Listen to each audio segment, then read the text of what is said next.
Sorry. Thank you for joining us today as we explore the writings of Isabella Bird and the lives of other women and their adventures in the Estes Valley and beyond. My name is Karen Lloyd D'Onofrio, and I'm the historian of YMCA of the Rockies up here in Estes Park. And today I'm joined by my colleague, Cheryl. Good evening. I'm Cheryl Kittman, Cultural History Program Coordinator with Boulder County Parks and Open Space. And Joanna. Hi, I'm Joanna Lou Stoll, and I'm the registrar for the City of Greeley Museums. Thank you. Isabella's story inspired us to explore women who also dared to break societal conventions of their day. Too often, the historical voices of women in the American West have been unheard or lost, but women were here in the West.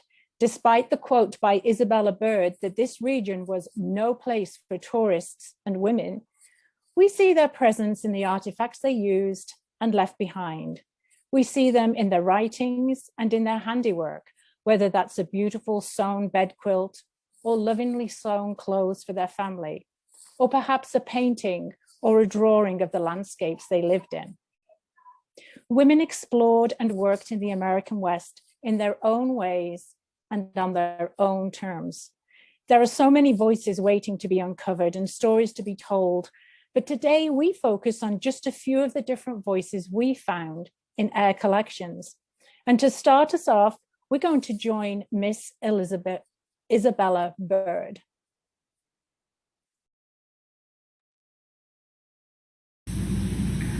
Miss Bird? Oh, Miss Bird, we thought we recognized you. Would we chat a little bit while you wait for your train? Oh, that would be lovely. That would be lovely. Have a seat. I was just sitting here reading the newspapers and vividly recalling my first arrival here in this very train depot in September of 1873. Oh my goodness, it seems like such a short time ago.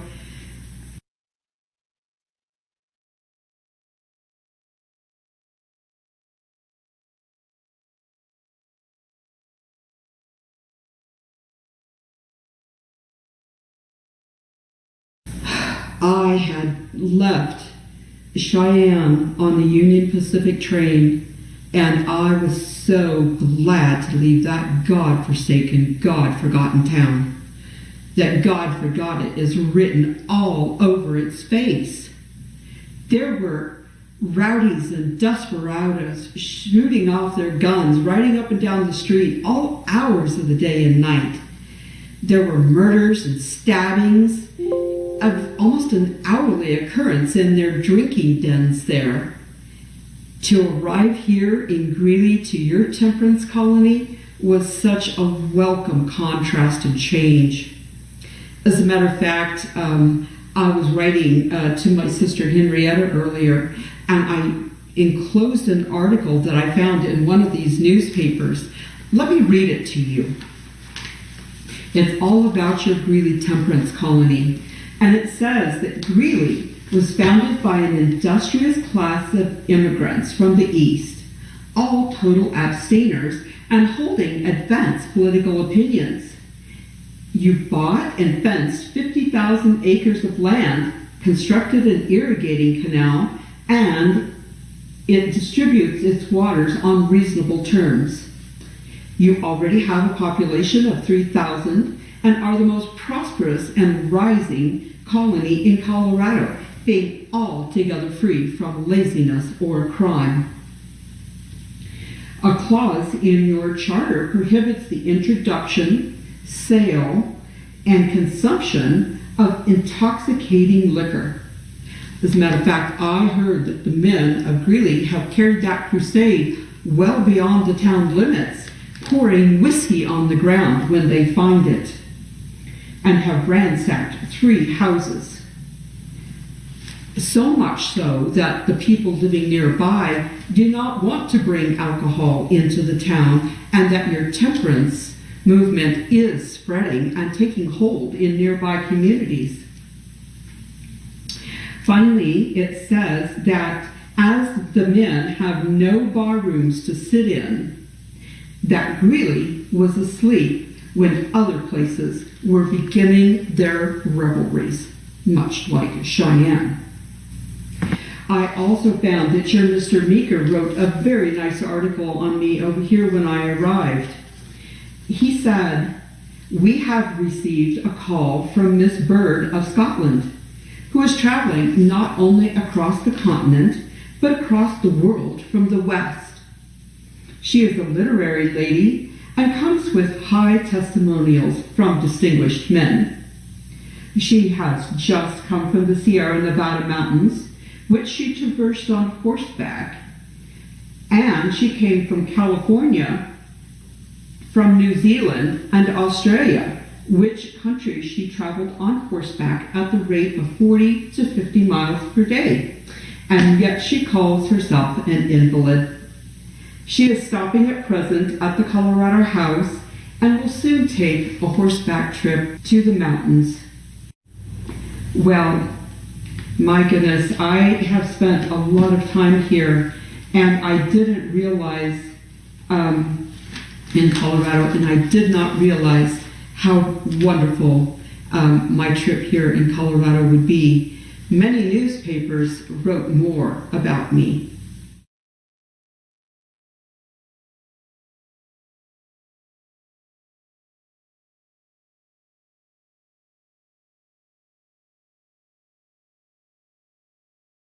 You know, so much has happened since I left here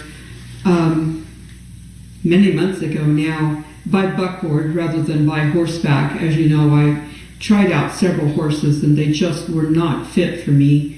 But I did take that offer of a buckboard ride across the prairie and go to Fort Collins, where I knew that I would be at least 25 miles closer to the mountains.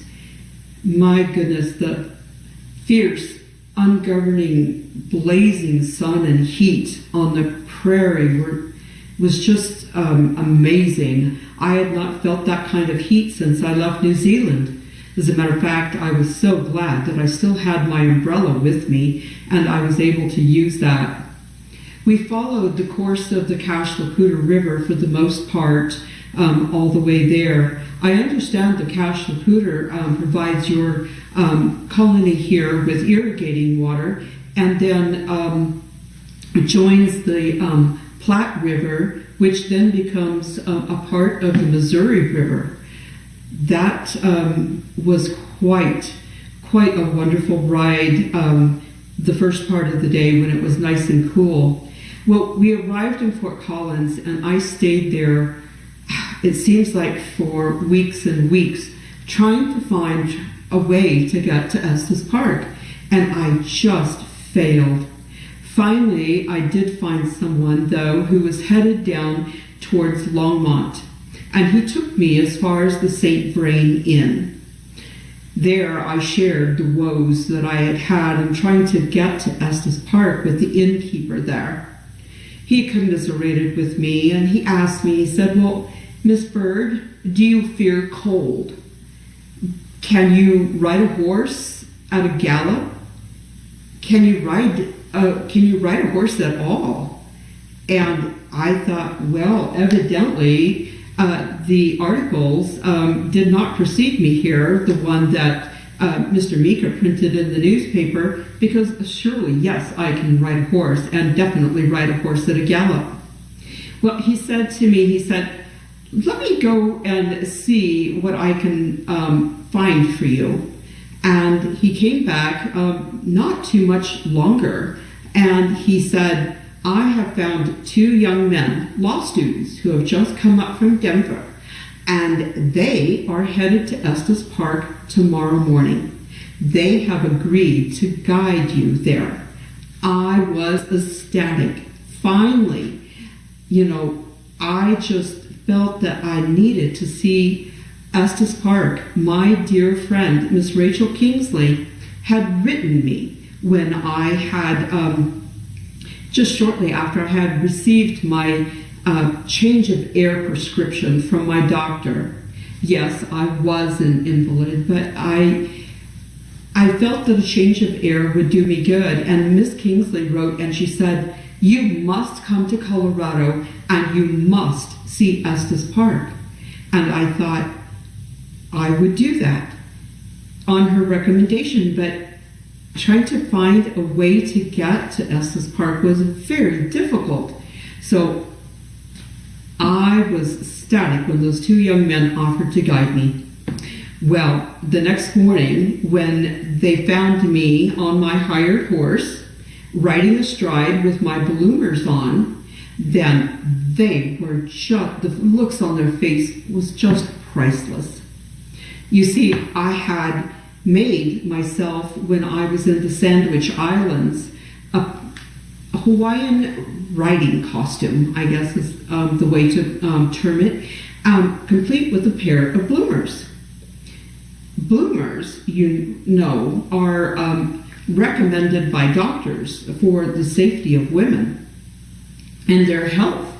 And riding a horse astride is not scandalous. It's not improper. It's actually the safest way to ride. That perched on a side saddle atop a horse is how I did learn to ride, but I feel so much safer and more comfortable riding astride a horse. And so the young men and I set off to go to Estes Park. My first impression of the notorious ruffian and desperado Rocky Mountain Jim was of a man that was of about medium height, and he was thick-set. He had on his head a old cap, and his jacket was so dilapidated, I'm not certain how it was holding together, let alone on him.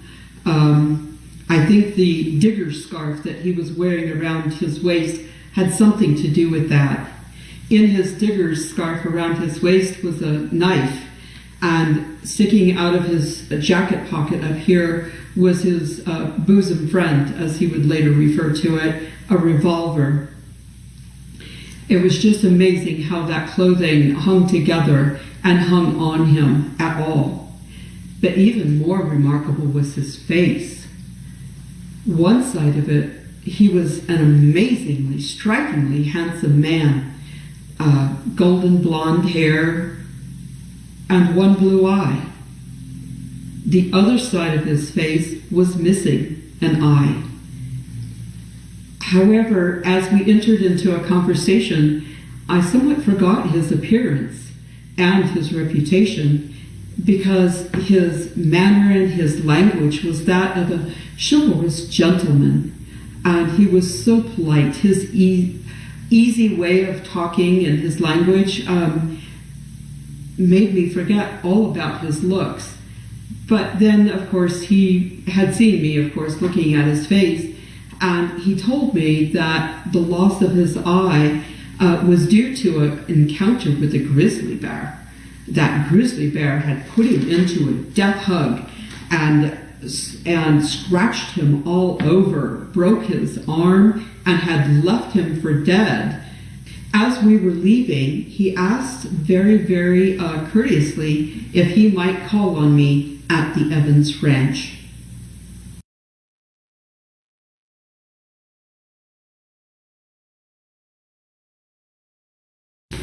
When we arrived in Estes Park, my impression was that never, nowhere, have I ever seen anything to equal the view.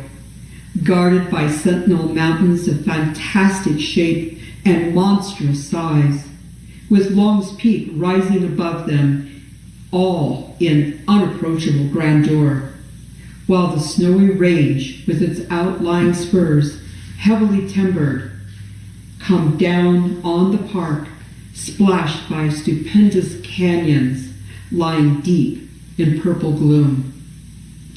The rushing river was blood red. Long's Peak was aflame. The glory of the glowing heaven was given back from the earth.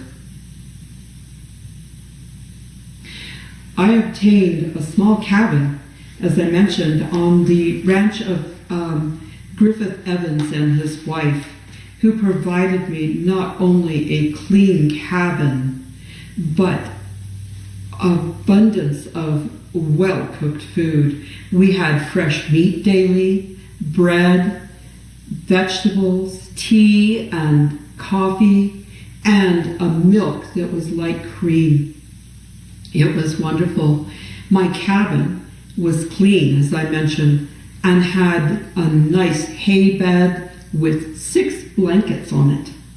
And none of the bugs that I encountered in Greeley and Fort Collins. Oh my goodness, that was an experience. Well, along with my cabin came the use of a horse. Her name was Birdie, and I would come to ride her quite often out with the men to be able to round up cattle. My day would start with Mr. Evans saying, Miss B, we need an extra hand in rounding up the cattle. Can you please come and help us? Well, I couldn't say no to such a wonderful host, so I did spend a lot of time riding.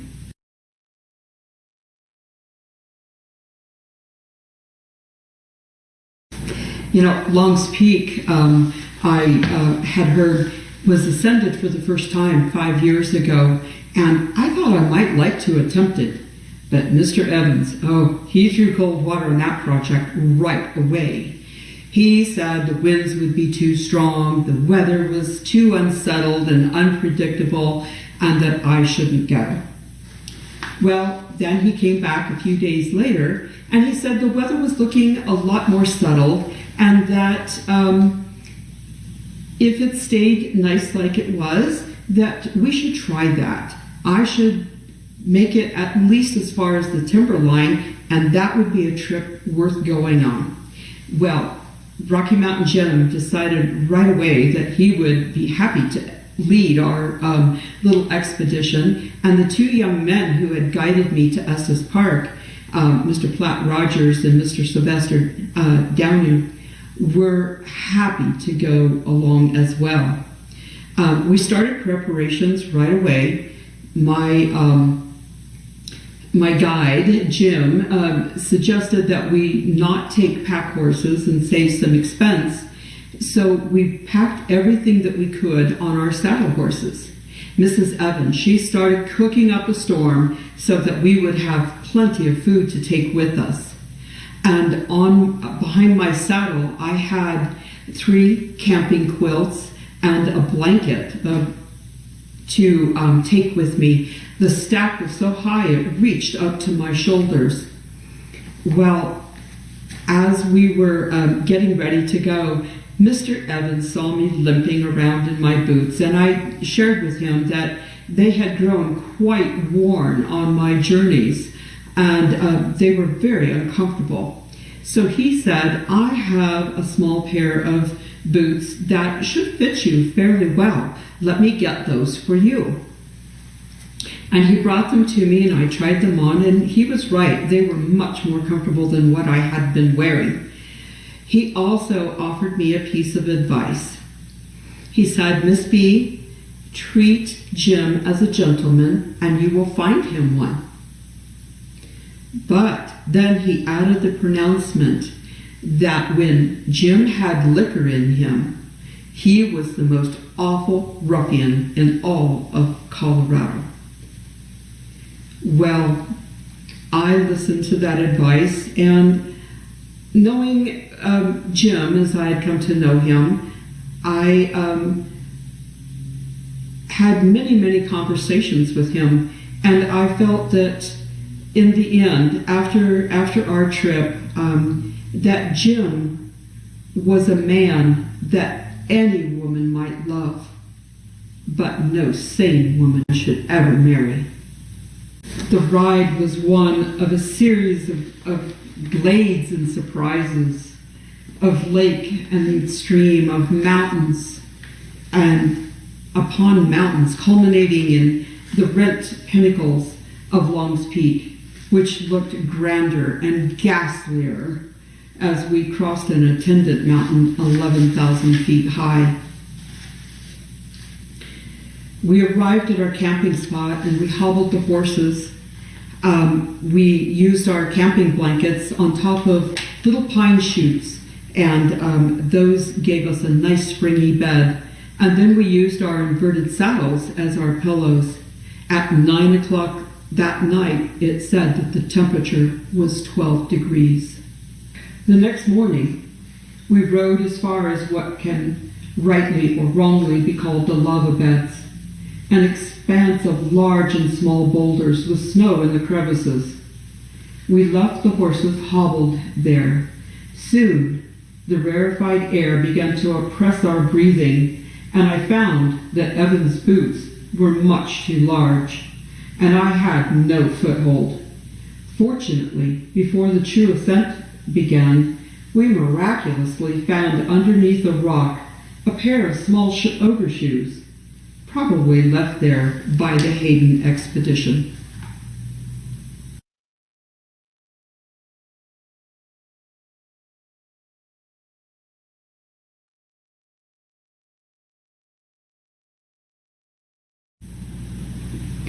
Had I known that the ascent was a real mountaineering feat, I should never have ever attempted it.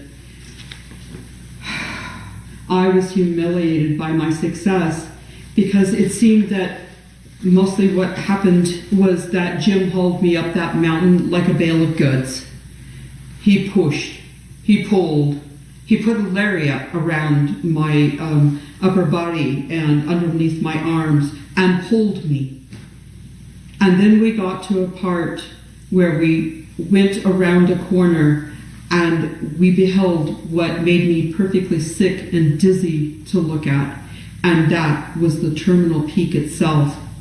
It seemed like a sheer face or wall of pink granite, and I could see toe holds in places, but I didn't think that I would ever be able to accomplish it. Well, I wrote about my experience in climbing Long's Peak, for your Rocky Mountain News. And there were things, however, that I didn't put into that article. Things, though, that I did write to my sister Henrietta.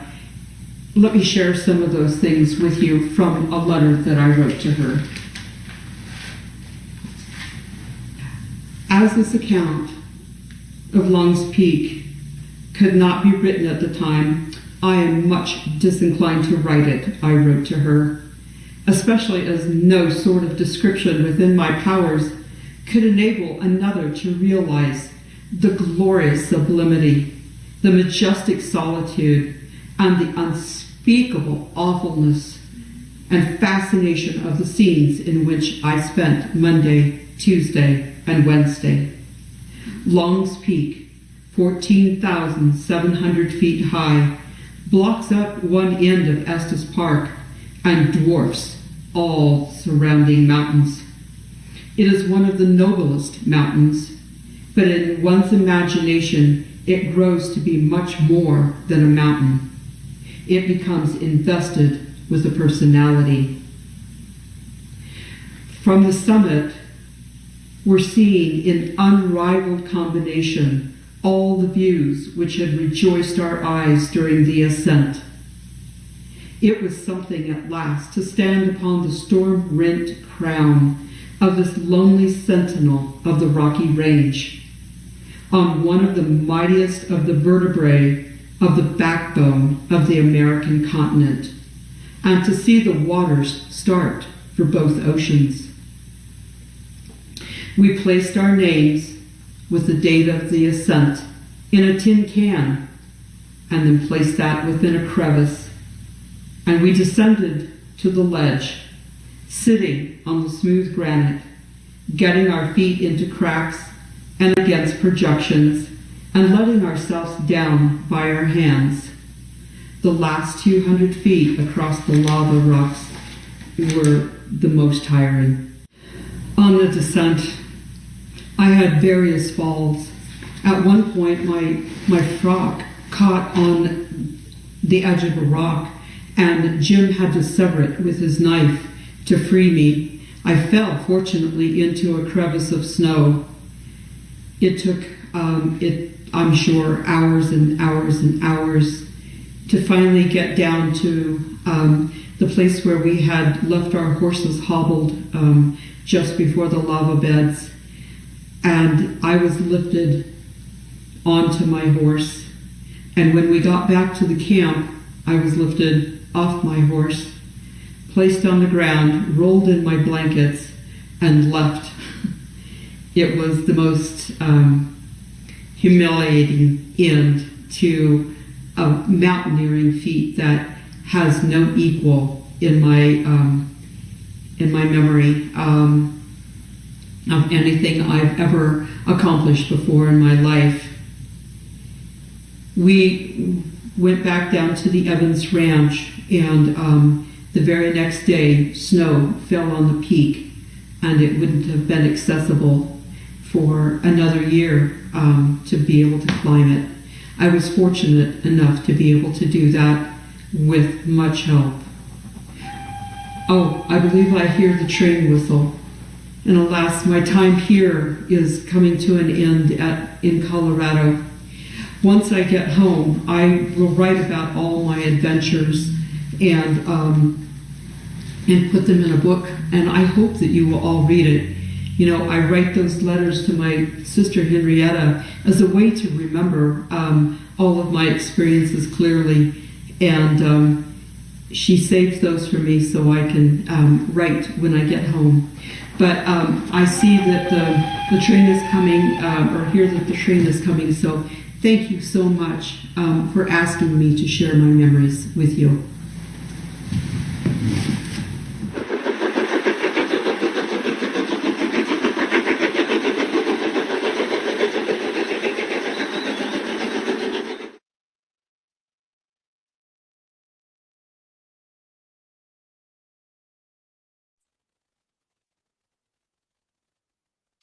Thank you, Miss Bird, for sharing your stories and your memories with us. For the next portion of the presentation, I'm going to talk about the women of the Y. So I'm jumping ahead a little bit. I'm going to the early 20th century at the YMCA of the Rockies, and I'm going to look at some of the women that joined in at the camp and explored the Rocky Mountain National Park. The Western Conference of the Young Men's Christian Association, now known as YMCA of the Rockies, was established in July 1907 during a summer camp held near Grand Lake on the western side of the Rocky Mountain National Park. Bible camps had been held in Colorado since 1890s, but holding religious camps meetings in rural or wild landscapes had its origins in the religious revivals known as the Great Awakenings.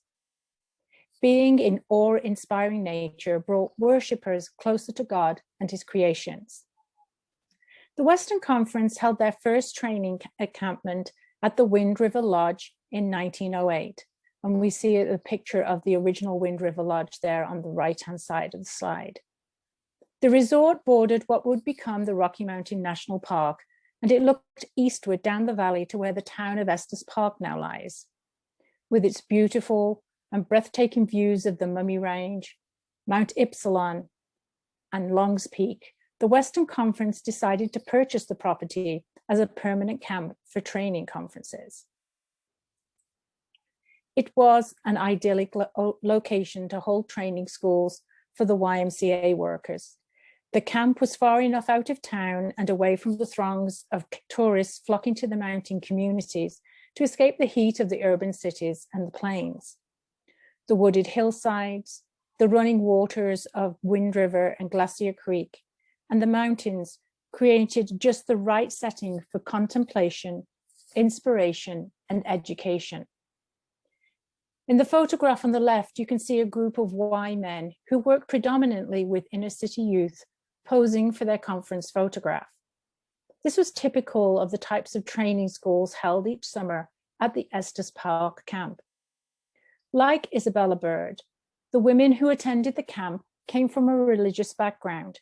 Their attendance at the camp, however, was not as participants of the training school, but more as a support system for their fathers, husbands, and sons. Women and children were left to recreate on their own during the long days of summer camp. And that's the other photograph that I'm sharing with you there of sort of the women outside the cabins, just kind of milling around. And it's very different atmosphere than the ones that we see of the men posed in their photograph here. Excluded from the conference programming, women formed an auxiliary group and created an acceptable role at the camp. Women were admitted into the public sphere of Y work, where they raised funds and held teas for other women and Y supporters. But perhaps one of their most important roles was the moral support they provided for their male family members attending the conferences. But they were eager to be part of the intellectual discourse of the day, especially since gaining the right to vote in 1920. The women came together to raise money for their own women's building, where they could engage in intellectual and educational pursuits on their own terms. And in these photographs, we see the Y women sitting on the steps of their newly opened building. But also note that the women's school was open to all ages. And here we see perhaps almost 4 generations of women in attendance. The women's building opened in 1924, and it is a testament to their desires to be part of the intellectual and educational opportunities on offer to the male conference attendees. The women's program, or later known as the Women's School, became an important selling point to the camp. Indeed, the camp executive team began to advertise the benefits of bringing their families to camp. Women could participate in their own school in their own building, and children could attend the day camp the women set up to enable young mothers to also join in the programming. The day camp still operates today, and it is actually the longest continuous day camp in the US YMCA system. Younger single women, however, were looking for something more from their experiences in the Rocky Mountains. They, like Isabella, were spirited, educated, and inquisitive about the world around them. It would be an interesting exercise to imagine perhaps how the young women of the 1920s would have reacted to Isabella and her exploits and travels. I wonder what questions they might have asked her on hearing of her exploits up to Long's Peak. During the late 19th and early 20th century, middle-class women largely lived their lives in the private sphere of the domestic world and not outdoors exploring the world around them, at least not without men leading the way. But out in the American West, women were unburdened of these Eastern sensibilities and the expectations of what a cultured woman could and couldn't do in public. This freedom allowed women such as the Pfeiffer sisters to blaze their own trails through the Rocky Mountains while at the Y camp with their parents.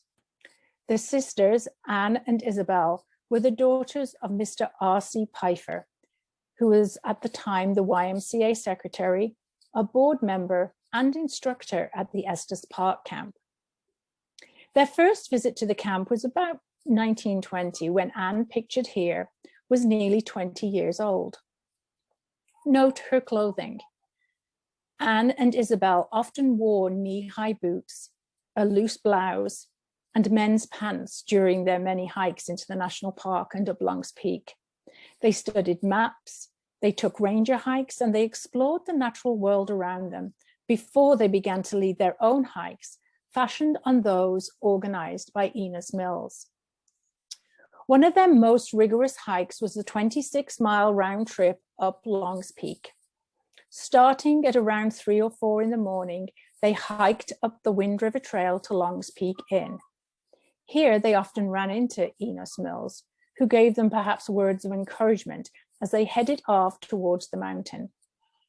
On the way back, they stopped at Anna Wolfram's Wigwam Tea Room, shown here with a group of Y women stopping for refreshments, before returning to the YMCA grounds.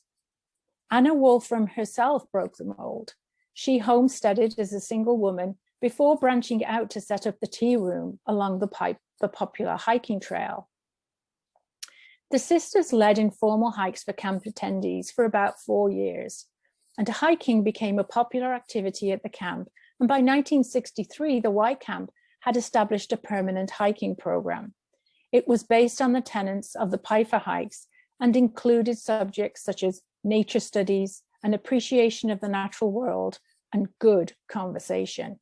If you summited the mountain, that was great, but it was more about the journey that mattered, not the view from the top, although I can imagine that was pretty awe-inspiring too. In 1923, Anne and Isabel took a year out of school to teach in the Estes Park school system, and both joined the newly formed Estes Park Women's Ski Club. And the following year, Sister Isabel became the women's amateur ski champion of Colorado. But Isabel's adventurous spirit apparently began much earlier. According to an interview she conducted in 1991, she stated that at the age of 8, she flew with Wilbur Wright in his airplane in Dayton, Ohio. Her spirit of adventure continued throughout her life. Never married, she traveled to India and throughout the Middle East, as well as working in the settlement homes in Chicago. In later years, Anna returned to the YMCA every summer as a volunteer and organized the Burning Issues program. The program, which encourages respectful dialogue around political, cultural, and social issues, is still offered today in the camp's library. Both sisters received advanced degrees and dedicated their lives to improving the lives of others throughout the world, especially families, refugees, youth, and children. The women of the Y found nature to be inspirational and enjoyable, and they explored it to its fullest extent during their summer visits. The Kallenberg sisters, Helen and Jean, also chose to explore the mountains, often with their father, Dr. Henry Kallenberg, who led the physical education school for the YMCA. He also worked at the University of Iowa as the director of physical education and actually introduced the YMCA game of basketball to the university. Neither Jane or Helen married, but like their contemporaries, the Pfeiffer sisters, the Calenburg sisters enjoyed exploring the natural world around them by climbing mountains and enjoying the outdoors. Like Anne and Isabel, the Kallenbergs dedicated their lives to social issues and improving the lives of others through their work in public health. The photographs shown here are from the Kallenberg collection held at YMCA of the Rockies, and it shows the Kallenberg sisters, their parents and friends exploring the Twin Sisters Mountain, which is located along Highway 7 out of Estes Park. Here we see the Forest Fire Lookout Tower and 2 National Park rangers next to Mr. Kallenberg and one of the sisters. I believe the rangers are Walter Keener, shown here on the left. He was a Swiss mountain climber and was involved in the tragic death of Miss Agnes Vail in 1925. And I think the other one might be Jack Mumar. Miss Vail and Walter Keener climbed Long's Peak in the winter of 1925, and tragically Miss Vail lost her life after a fall similar to that of Miss Isabella Bird's during their descent. Walter lost fingers and toes to frostbite after he and others tried to find Agnes. After the tragedy, the National Park Service gave him a summer job manning the lookout tower. Walter Keener lived in the stone cabin during the summer and gave lectures of his climbing adventures. And both Keener and Vail, I believe, were members of the Colorado Mountain Club. In 1912, the Colorado Mountain Club formed and was open to both male and female members. And I believe this image on the top right here is of the Colorado Mountain Club that often gathered at Fern Lake Lodge in the park for their winter meetings.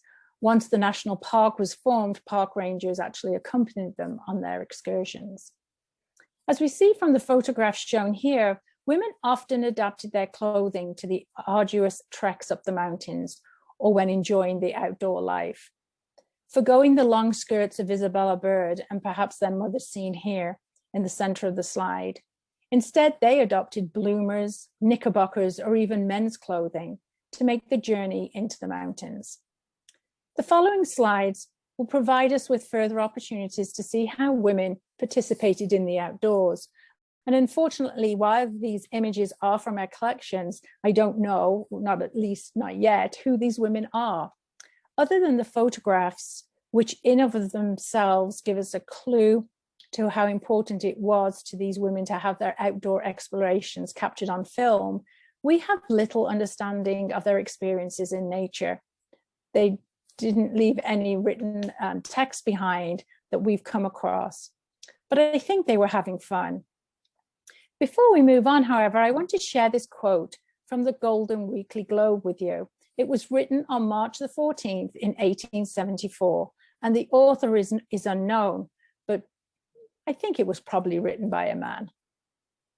If ladies are imitative creatures, as they are said to be, will they aspire to imitate Miss Bird by climbing the most rocky mountains they can find and write glowing descriptions of a beautiful sunrise? The author further asked, but if it should really become the fashion for young ladies to do such things, what in the world will the damsels do who live where there are no mountains and who cannot go away to find them? Will they be obliged to shin it up the housetop, sit on a roof, or on the ridgepole of a barn? And will they there write romantic things? I don't know. Let's take a look. Indeed, it looks like they did shin it up the rooftop, because right there in the center of the picture, we see women sitting on top of a cabin. I love these photographs. They give us a real sense of how women explored the outdoors. In the photograph on the bottom left, we see two women painting or sketching the tranquil and sublime mountain scenery laid out before them at the edge of a lake, while the younger women on the right-hand side practice their fishing skills, perhaps at the fish hatchery in Estes Park. Here too, we can see the array of clothing that women might have worn for their outdoor excursions, including the bloomers that Miss Isabella Bird shared with us. This next slide shows women posing in and by cars. Can you perhaps imagine the freedom and excitement they must be feeling, having driven up narrow winding roads to reach the mountaintops? The car opened up new adventures for exploration for both men and women in the US and throughout the American West. And indeed, in 1914, the YWCA took a fleet of Stanley steamers from the Loveland Rail Depot for their conference at the camp at Estes Park.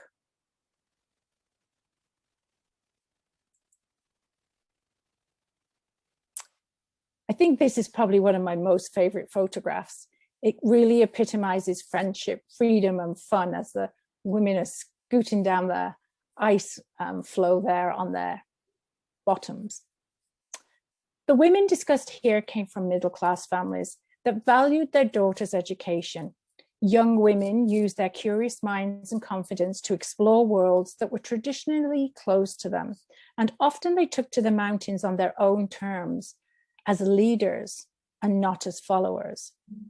Isabella Bird tested the boundaries of what was considered acceptable behavior for Victorian women, but so did the women of the Y. They picked up the torch and blazed their own trails into the wilderness surrounding the Estes Park camp. Through the introduction of their guided hikes, the Piper sisters created new opportunities for other women to explore wild areas beyond the confines of the camp, while at the same time developing self-reliance and confidence in their own abilities to survive in the world waiting for them when they returned home.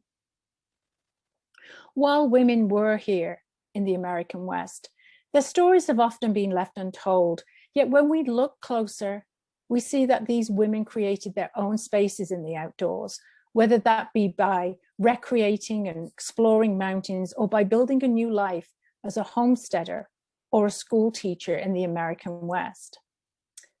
Cheryl is going to explore these ladies more in her presentation. Thank you for listening. Thank you so much, Karen.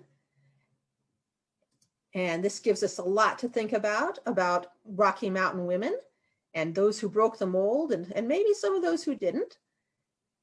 All right. I know you'll let me know if you can't see this. So, the women I'm going to discuss perhaps lived a little more like what was envisioned or what was expected during their time frames, primarily working to make their homes on farms, ranches, and in mining communities. And I'm going to discuss generations of women who live on what are now Boulder County Parks and Open Space cultural history sites and museums. We will begin at the Agricultural Heritage Center in Longmont, which was the McIntosh and then the Lohr Farm. And you might have visited this site or driven past it. It's now a farm museum to share the story of family farming, primarily during the early 1900s on Highway 66 in Longmont on the way to Estes Park. And this site's women came from 3 generations. Amanda Lee Noble McIntosh, pictured on the bottom left, was a widow with a family already before coming from Iowa to the Longmont area to join her new husband, George McIntosh, on his farm. We've heard that their marriage wasn't necessarily a love match, at least at first. It was more out of necessity because Amanda had children before. 2 of her sons came along. George and Amanda would go on to have 4 children, 3 sons and 1 daughter. Amanda's mother, Melinda Lee, at the top left, arrived after Amanda, along with one of her sons, after her husband had been killed. This made for a full house, not always in harmony. Blended and extended families then and now faced issues, and they had other family in town. And so sometimes things didn't always work the way they might have wished. Melinda and Amanda's time in the area began in a log cabin and later moved across the road to a gingerbread-style Victorian home in 1878. The photo on the bottom center here shows the family in front of that house. Minnie McIntosh Lohr, Amanda and George's daughter, and her husband built a kit home in 1909, which still stands on the Agricultural Heritage Center. And the kit was probably ordered from the Sears and Roebuck or Montgomery Ward catalog. There, Amanda, Minnie, and George raised their 2 sons. Baby Minnie is pictured to the right with the ruffled collar gown. Above that is Minnie as an adult with baby Shorty. Shorty was the nickname the community gave to Neil Lohr. This picture was probably taken a little after 1900. At the bottom of the page is the Lohr family, Father George, younger son Harry, and Mom Minnie, with oldest son Neil in the back. Of course, Neil is baby Shorty in the picture above. And this was probably taken around the time of Neil's graduation in 1917. These were farm women, likely in charge of their gardens and probably their chickens and eggs, as well as butter for their home use and some to sell. We've heard that the Lohr McIntosh ladies didn't have as large a garden as some other farm wives. They were more interested in community meetings, possibly into politics, as this was an era before women got the vote. We know that they attended ladies' aid meetings at their church. The whole family was interested in grange gatherings, and also lyceums, which were kind of like modern day Chautauqua or community learning lecture programs. Both Amanda and Minnie would travel and or snowbird in California to help ease asthma, which some of the family members suffered from. We move on next to the Walker Ranch Homestead, about 7 miles west of Boulder on Flagstaff Road. Again, several generations of women made their homes on this ranch. Phoebe, pictured in the upper left, came to Colorado from Ohio to be a school teacher in the mountain mining community of Chrisman. Now, when Phoebe came to Colorado, she was a little bit older. So some say she came to look for a husband and wasn't necessarily as interested in teaching as maybe she was in finding a husband. But we don't know that. We don't know for sure. But we do know that Phoebe did find her husband. She found James Walker through some friends. James and Phoebe lived in Boulder and just summered in the log house at Walker Ranch when they were first married. They did move to the ranch year-round in 1882 when their White House ranch house was completed. Phoebe and James had just 1 son, William Walker, and that was unusual for a farmer ranch family of the time because generally they had large families. We did hear that Phoebe was in poor health ever after that, and sometimes they had to hire a nurse to help her out and give her assistance. We've heard that the winters of 1912 and 1913 were really tough with storms and blizzards and the like. Phoebe had what was probably pneumonia and no medicine or doctors could reach her, and she passed away. Amanda McIntosh also passed about that same time from our Longmont farm at the Agricultural Heritage Center. So it was a hard time indeed for several of our ladies. The Walkers may also have snowbirded in California, but at least they did visit there if they weren't there permanently in the winters when they were older. We don't have very many photos of Phoebe, but it looks like she's also in the photo just under hers on the left, seated third from the right, between William with his dark handlebar mustache and Lita in her white pinafore apron. That itself is a pretty unique photo. A lot of people didn't take pictures indoors back in the old-fashioned days. The lighting is bad and there wasn't too much space to set up a camera. So this is a pretty unusual picture of the Walker and some of their neighbors around the dining table. And the food almost showcases and shows up better than the people in the picture. So Veronica Costler Walker grew up near the Walkers and went to school with William Walker. She's pictured in the photo to the right, next to James Walker, who is holding his pipe. Veronica was one of Phoebe's nurses. She also taught school before she was married. And then we have to keep in mind that lady teachers weren't allowed to be married after they, when they were teaching school. So if you were going to become a teacher for your career, you needed to remain single. And if you were going to get married and you were a teacher, it was thought that you were going to take care of your household and your future family, and you wouldn't be teaching school anymore after becoming married. While she lived at home, Veronica drove the family's butter and eggs to Blackhawk to sell. And Veronica married William Walker. They had 6 children, 5 girls and 1 boy, and they grew up on the Walker Ranch homestead with their grandparents too. The Walkers had a large garden. They raised a variety of animals like chickens, turkeys, pigs, cattle, and horses. And we know that Phoebe made butter to sell in Boulder. And when people would sell their butter to stores in town back in the old-fashioned days, they would make it in a certain kind of shape or with a certain kind of mold. And we know that Phoebe's mold had a rose on it. And so you would find out from the shopkeeper, if you liked the flavor of butter that you got, that butter with a rose on it. Now, who made that? And they'd say, oh, that's Mrs. Walker's butter. So you would buy that butter again if you liked its flavor. Now, maybe somebody had a butter that was in the shape of a chicken, and maybe you didn't like the flavor of that butter as well. So you'd remember that and be like, whose that butter is that? And they would tell you, and you'd be, I'm not going to buy that butter anymore. So it was kind of like a brand, what your mold looked like, or the shape of your butter that you would make. And probably the women in the Walker family were responsible for the chickens, and maybe the whole family worked the garden together because it was a very large garden. Produce from the garden was sold at markets in Boulder and in mining camps. And of course, the family, I'm sure, canned and preserved a lot of it themselves too. The Walkers always had to be ready for winter storms and being unable to get to Boulder for several days and long periods. Stocking up on groceries, canning and preserving foods was really necessary. And using the granary and the root cellar at Walker Ranch for food storage were essential.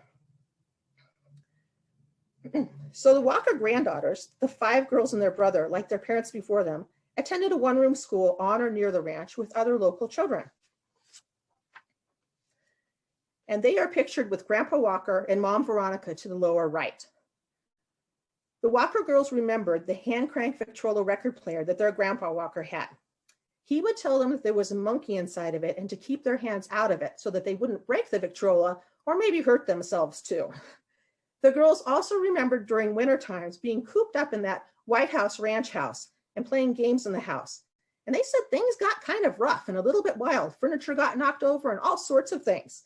Their favorite games were Kitty Wants a Corner and Poison Towel. We see from the photo of one Walker granddaughter there in the lower center that hunting became necessary for the ladies and probably always was for the men on the homestead over time.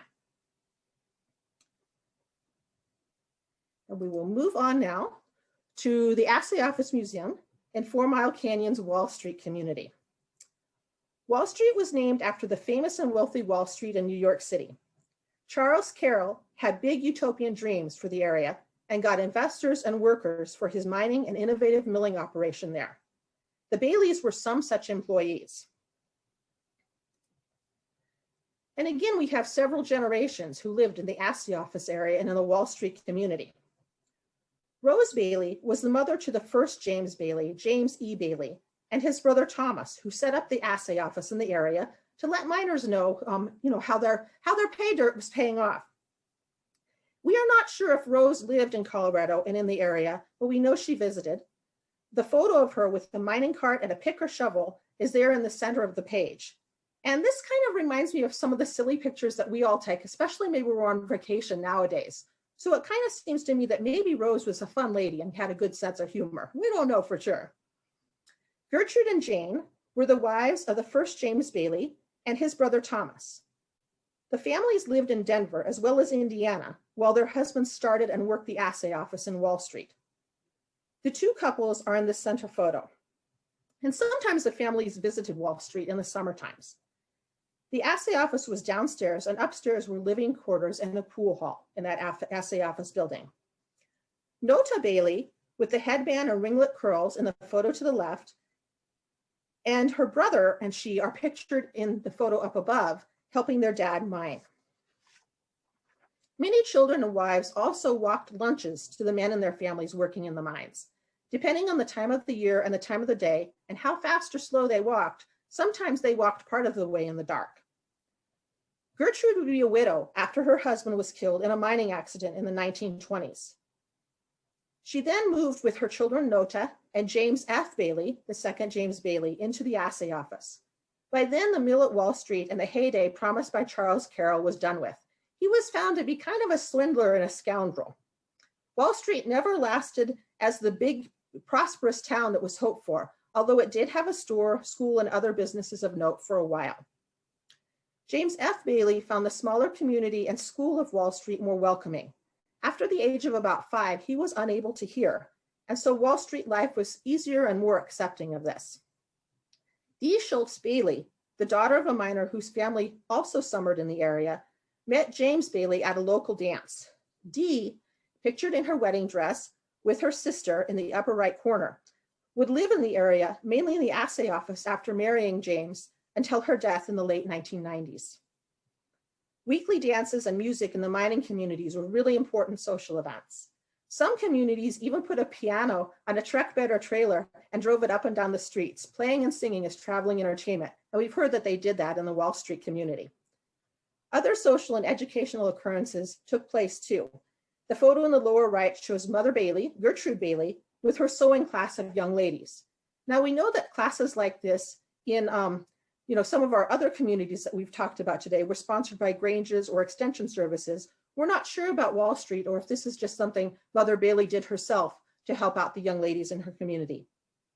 Dee Bailey mined with her husband, James F. Bailey, when she was expecting their only daughter, Theda. Theda, who we're in touch with, who's in her 80s in Arizona, wants us to note that there weren't just jobs for men or women.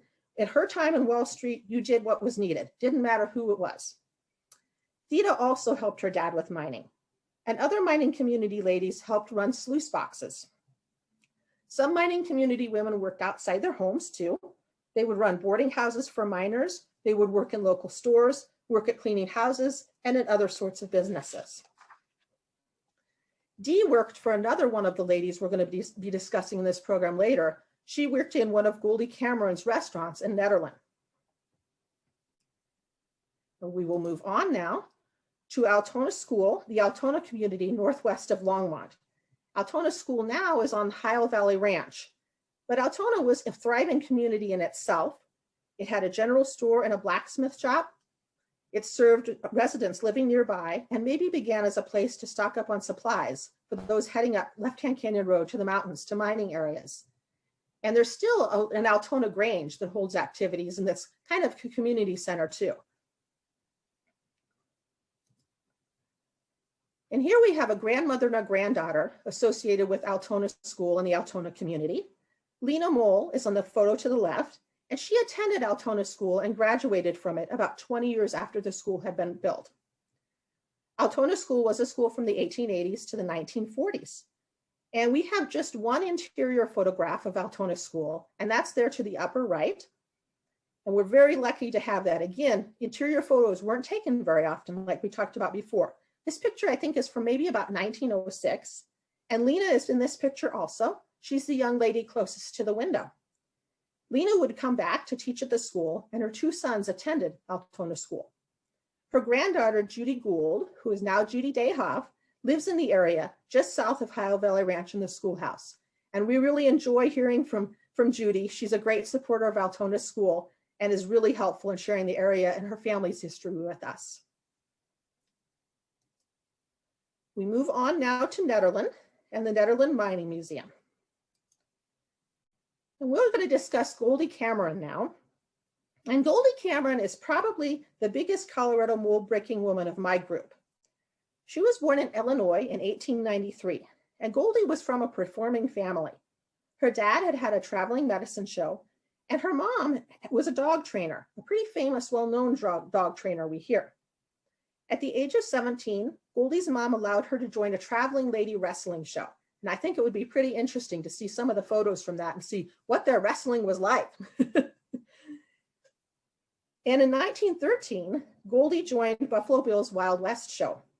And she got married during that time, and Buffalo Bill gave the bride Goldie away. And we're really fortunate to have friends at Buffalo Bill's Museum and Grave. And Jackie Ainley Conley is with us on the program today to answer questions if you have them about Goldie. That museum houses some Goldie artifacts. We see a trunk of Goldie's from there, as well as a signed photo to her from Buffalo Bill. We also have a bracelet made of Canadian coins here.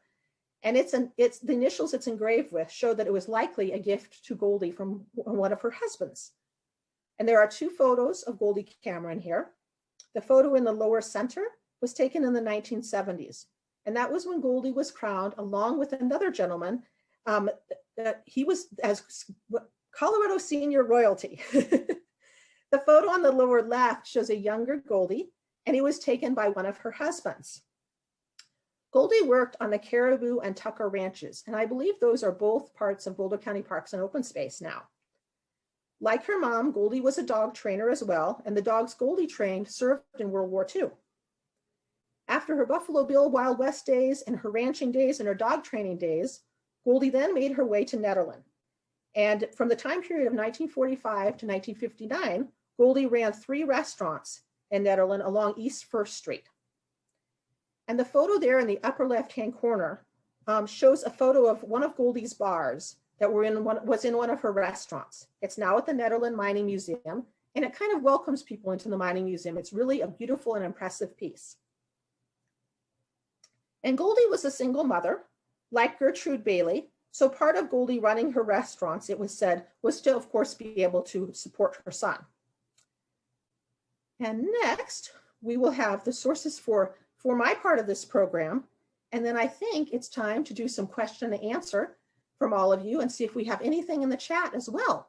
So here's my sources. And I'll stop sharing and we can all have a chat. Thank you.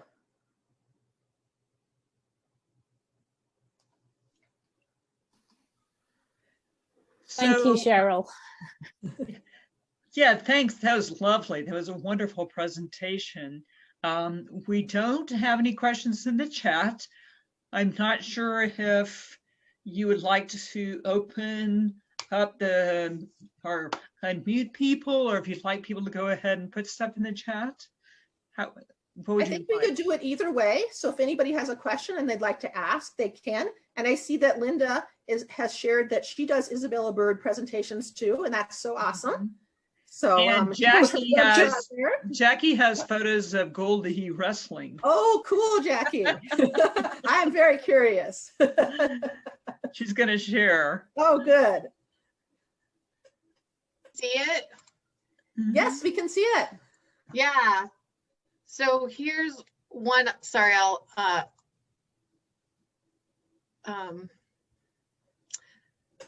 there's my audio. Yeah, so there's a photo of Goldie with the Blanche Lady Wrestlers. So you mentioned that she was probably your most unconventional of the lot, Cheryl. I would definitely say so. Well, she came from an unconventional family as well, you know, because they were performers and the like. So the things she did probably weren't so unusual for her family, but they were for the time. So I'll unshare. Thank you, Jackie.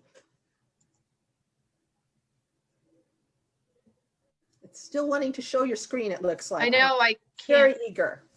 If somebody, oh, there we go. Got it. Towards the top, there's a, Got it. There you go. Okay. How many husbands did she have? You said a couple times one of her husbands. How many does she have?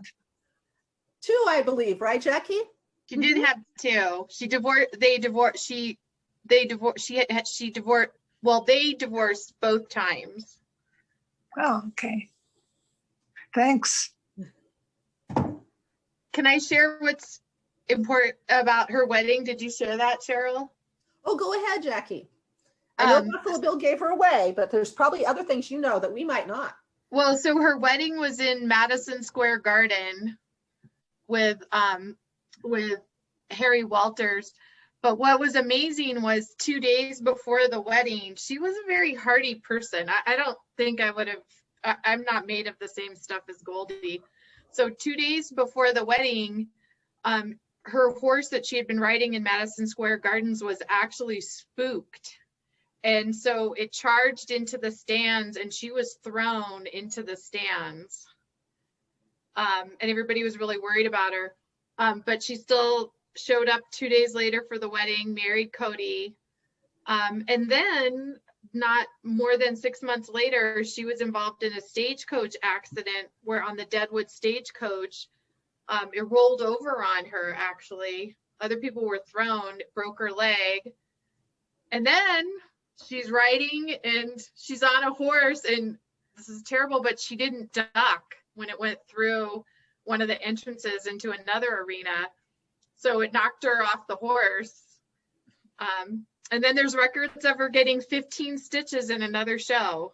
So I don't know about everybody else, but that's pretty hardy.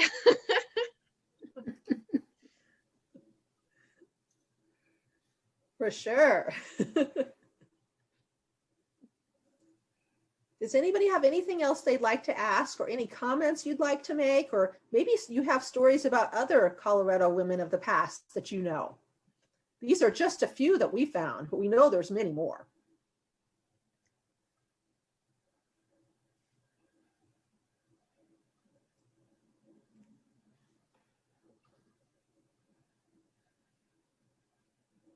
All right, well, if you don't, I guess we can call it a night. What do you think? Thank you all for another wonderful presentation. You guys are the best. You always do really fun things. I so enjoyed it. Glad to I see you. just, I had a recommendation on another woman. My name is Wendy. I'm under that owner. Great. My video is not working on this computer. There's a woman named who was called Doc Susie. Oh, and there's a wonderful book on Doc Susie. And if you go to the museum at Fraser near Winter Park in Colorado, there's a lot of her artifacts there. And that book is just splendid. Great. Yes. That's another one of my presentations since one of my more popular requested programs. Ah. If anyone's interested. I'm interested. Talk to Deborah and get her to schedule it. Wonderful. All right. Well, it's great to see everybody, and we thank you so much. It was a nice evening to spend with you all. Everyone take care. Yes. And be safe. Yes, thank you so much to our presenters. Yay. Thank you. Thank you.